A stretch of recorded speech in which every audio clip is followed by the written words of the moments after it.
The goal of war is simple: to win. But searching for a way to win has kept many a general pacing and nail-biting at night. Winning requires an advantage in attacking cities or wiping out troops, defending cities or preserving troops, finding targets or learning the enemy's plans, or moving over air, land, or sea. Since humanity has decided not to settle scores through arm wrestling matches, winning has required technology. Welcome back to another episode of Now You Know. If you have a thirst for knowledge, then our fascinating videos are for you.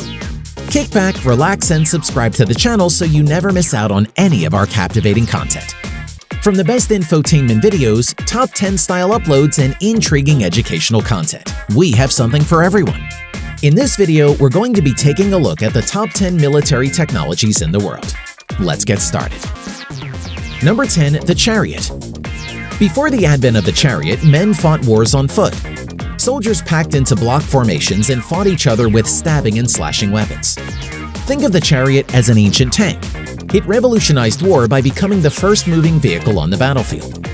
The first chariots appeared around 3000 BC in Mesopotamia, were dreadfully slow and so heavy that only oxen could pull them. Being impractical for battle, kings rode the solid wooden carts to the battlefield, then got out and fought. But around 1800 BC, chariots changed, shedding weight and adding spoked wheels. The best of these were so light that a charioteer or driver could lift it over his head. An archer and driver rode together on the back of the chariot, which was drawn by horses. The chariot became a fast war machine. These advanced chariots meant trouble for foot soldiers. Charioteers blazed past infantries, riddling soldiers with arrows or running right over them. Number 9. Gunpowder. Gunpowder exploded into history around 800 AD. The Chinese accidentally invented it while trying to mix immortality elixirs. Over 400 years, the Chinese made early versions of every gunpowder weapon to exist, including bombs, guns, and a type of cannon called the Flying Cloud Thunderclap Eruptor. The Chinese government tried to keep gunpowder a secret, but it leaked to groups that attacked China, and eventually the knowledge traveled across trade routes. Once prevalent, gunpowder allowed civilized peoples in Europe and Asia to dominate over barbarians. It also ended the longest empire in history. Thanks to its capital city of Constantinople, the Byzantine Empire was unstoppable. Constantinople's 3 layers of walls made it the most fortified city in history. No siege equipment in the world, no ladders or battering rams could break in. But the Ottoman Turks, led by Mehmed II, wheeled 26-foot or 8-meter cannons to the walls, and using gunpowder shot massive balls that demolished them. With that, the Byzantine Empire and medieval warfare ended, since no castle or land-sparing knight could withstand the forces of gunpowdered weapons. Number 8. Rifled gun barrels. You may know the saying, "Don't shoot until you see the whites of their eyes." Soldiers during the American Revolutionary War certainly knew what it meant. Guns of the time had smooth barrels which sent bullets flying in all directions. You couldn't hit the enemy unless you were close. Back then, soldiers stood almost face-to-face and shot each other. But rifled guns, used widely starting in the 1800s, had grooved barrels. These guns spun the bullets so that they traveled straight for hundreds of yards, vastly improving long-range accuracy. Standing up during combat became very dangerous. For example, during the Battle of Gettysburg in the American Civil War, Confederate Major General George Pickett followed orders to march his soldiers upright across an open field. As soon as Pickett's soldiers were in range, Union soldiers popped up from behind a wall and picked them off from a distance. During World War I, the nightmare worsened as machine guns mowed down soldiers advancing between trenches. Soldiers eventually learned to hug the ground. Number 7. Internal combustion engines. Since it's hard to imagine how this ubiquitous behind-the-scenes technology made a difference, imagine war without it. On land, we would have no tanks or supply trucks. In the air, we would have no airplanes, ballistic missiles, jets, or helicopters. At sea, we would have no submarines. The internal combustion engine altered the speed and range of war, starting in World War I and continuing today. During World War I, machine gunners on the front lines had to wait for horse-drawn wagons to bring their ammunition from railheads until supply trucks linked. In World War II, the Germans famously drove tanks up to 60 miles or 97 kilometers a day to gain territory from the edge of Poland to Moscow in 6 months. One of the first ballistic missiles, the German V2, sped up war even more since it could destroy a target 200 miles away in 5 minutes. Without the internal combustion engine, steam engines could still power war. But these engines are only efficient enough to move ships or locomotives. War tactics would be stuck in the late 1800s if we still relied on steam. Number 6. Aeroplanes. Airplanes brought war into the skies. Italy was the first to use airplanes for military purposes. While fighting Turkey for control of Libya in 1911, Italians sent airplanes to find, photograph, and bomb Turkish targets. By World War I, Germany, Austria, Hungary, France, and Britain had air forces hundreds of planes strong. First, countries just sent planes to spy on their enemies. Next, they launched fighter planes to shoot down the spy planes. Finally, bomber planes were used to hit cities and troops. Airplanes changed war by offering an alternative to land or sea invasion, so that fewer soldiers would occupy the battlefield and be at risk. But airplanes also endangered civilians, says historian Roland. During World War II, both the military convenience and danger of air attacks became clear. To force Japan to surrender while avoiding a land invasion, the United States struck the main island by air. The first bombs hit industrial targets and did little damage. The United States then firebombed Tokyo, killing 80,000 residents and leaving 1 million homeless. Airplanes then dropped atomic bombs that killed more than 100,000 civilians and injured many thousands more. Number 5. Radio. Don't get us wrong, before radio, commanders could control big armies. They used runners, riders, flags, and even pigeons to communicate. But just ask Napoleon how hard it was. In the Battle of Jena against Prussia, he tried to manage more than 100,000 soldiers, about the limit in his time, and he forgot about some troops. As armies grew larger, the need for communication to maneuver them in the field became more important. Radio meant that a commander could be in instant contact with all of his sub-commanders and organizations. Navies used wireless telegraphs, the first military radios during World War I. These machines beamed messages from land stations to sea without the need for wire, but enemies readily intercepted the messages and cracked the codes. By World War II, shortwave radios in airplanes, tanks, and ships helped these forces communicate over some 150 miles, or 241 kilometers. The Germans used the communications link with great success in their blitzkrieg technique. In this technique, tanks and airplanes performed a battlefield ballet. As airplanes provided cover, tanks broke through enemy lines. To coordinate the movement, pilots and soldiers talked by radio. Using blitzkrieg, the Germans blazed through the Netherlands, Belgium, and much of France in 10 days.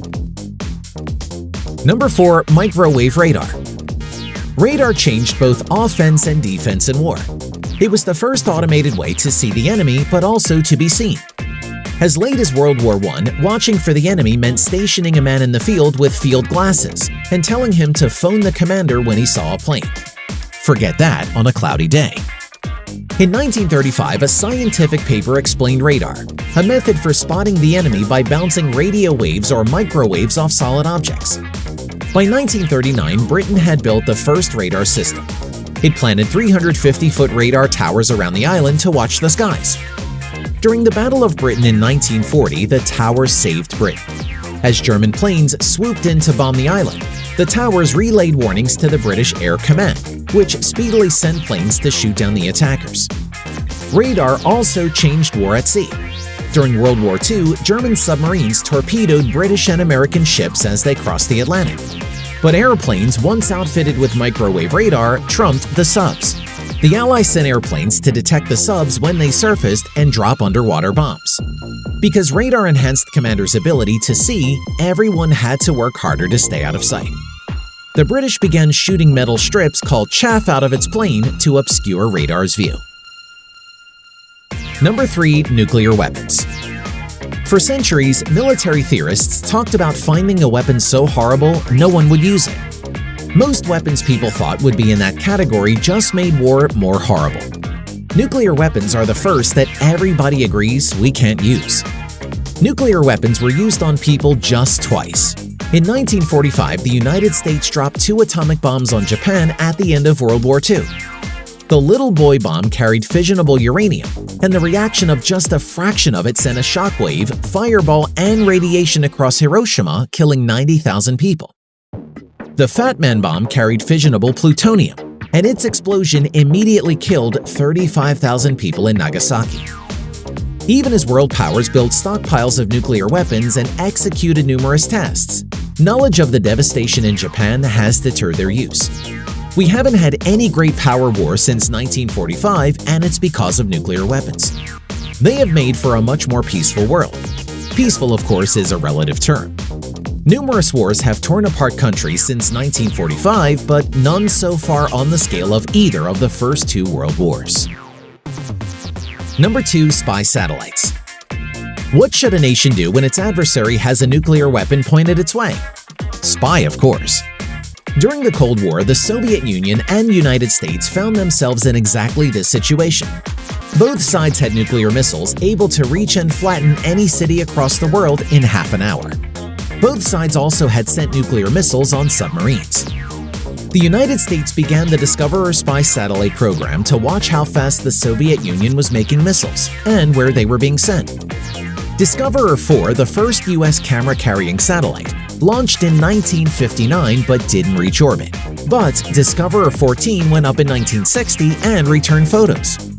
In all, the very suspicious United States used satellites to track Soviet missile preparations and make sure the Soviets weren't going to invade Europe, says Roland. The Soviet Union also had satellites trained on the United States. Modern spy satellites can do more than take photos. They can collect telephone, radio, and internet signals, adding to the ways commanders can guess about what's happening on the ground. For more military uses of satellites, continue to our final game-changing military technology. Number 1. Global Positioning System. GPS turned the world into a giant, instantly accessible map. The United States Department of Defense built the U.S. version of GPS, Navstar GPS, between 1989 and 1994. It launched 24 main satellites that constantly emit radio waves. Anyone with a receiver that can pick up a few satellites' waves can triangulate his or her position. GPS became an excellent tool for navigation. A soldier with a receiver could now navigate in the pitch dark or in any foreign place without a map. The navigation tool also proved helpful for planning strikes. If a soldier who is carrying a GPS receiver meets enemy troops, he or she can record the enemy's position, down to the longitude, latitude, and altitude. By sending those GPS coordinates to fellow soldiers, the individual can alert the commander, the attack plane, and 500 other soldiers as to the enemy's location. Being able to immediately blow the enemy's cover changed war. The Gulf War illustrated the change.